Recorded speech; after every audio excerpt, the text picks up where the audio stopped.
The Great Economic Depression after the First World War caused sharp fall in demands of essential goods. Farmers, traders, and industrialists were severely affected by the crisis. Even America could not escape from this crisis. The Wall Street Exchange crashed in 1929. Germany investment and industrial recovery were totally dependent on the USA.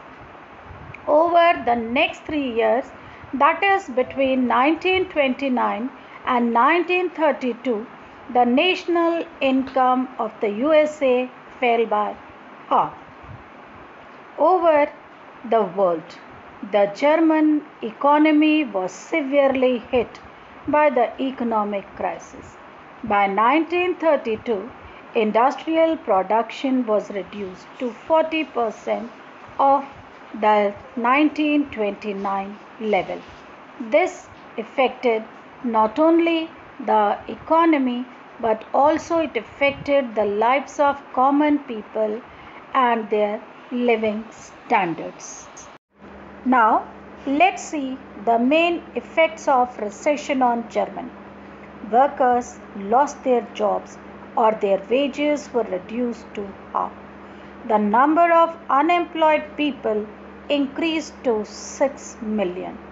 On the streets of Germany, men started moving with placards around their necks saying, "Willing to do any work if job is provided." Unemployed youth played cards or simply sat at street corners, or they were at local employment exchange to see any kind of job was available. As jobs disappeared, the youth took to criminal activities and total despair became common. The economic crisis created deep anxieties and fear in people. The middle classes, especially salaried employees and pensioners, saw their saving diminish when the currency lost its value. Every member of the society was affected by this economic crisis and was filled with fear and proletarianization. It means everyone was in fear. Now, let's see why was Weimar Republic unstable. The Weimar Constitution had some internal defects which made it unstable and vulnerable to dictatorship. Due to proportional representation, it was impossible to get a majority for one single party. Moreover, Article 48 gave the President the powers to impose emergency, suspended civil rights, and rule by decree. The Weimar Republic faced 20 different cabinets in 14 years, each lasting on an average of 239 days, and people lost confidence in the democratic parliamentary system, which hardly offered any solutions to the people's problems. Now, let's move our journey and see how Hitler rose to power. Hitler was born in 1889 in Austria. Socio-economic and political conditions of Germany led to the rise of Hitler.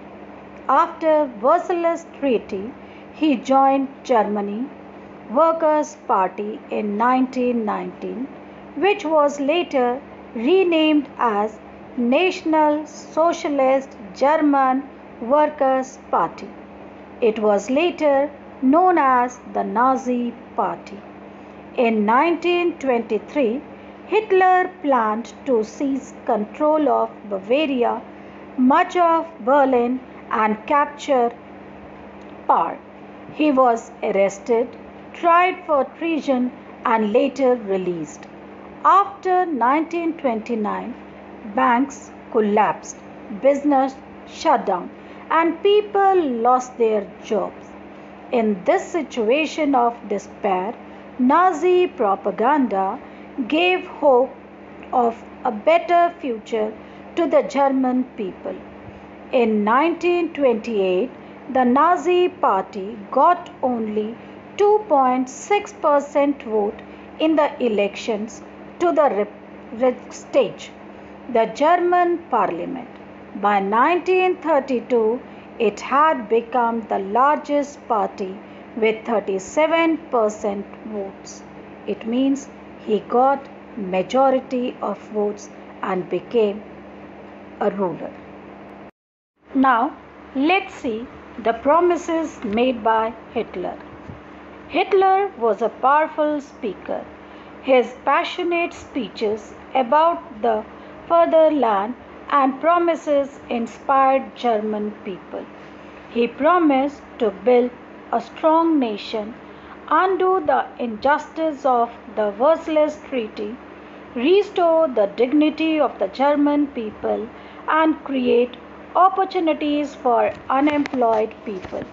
He promised employment for those looking for work and a secure future for the youth. He promised to weed out all foreign influences and to resist all foreign conspiracies against Germany. All these promises attracted all the people towards Hitler and made him as their ruler. The red banners and the swastika, the Nazi salute, and the ritualized rounds of applauses after every speech were new developments at the time of Hitler. Nazi propaganda skillfully projected Hitler as a Messiah, a savior, as someone who had arrived to help German people in a time of acute economic and political crisis. On 30 January 1933, President Hindenburg offered the chancellorship to Hitler. It was the highest position in the cabinet of ministers after gaining power. Having acquired the power, suspension of civil rights, and Hitler started to destroy the structures of democratic rule.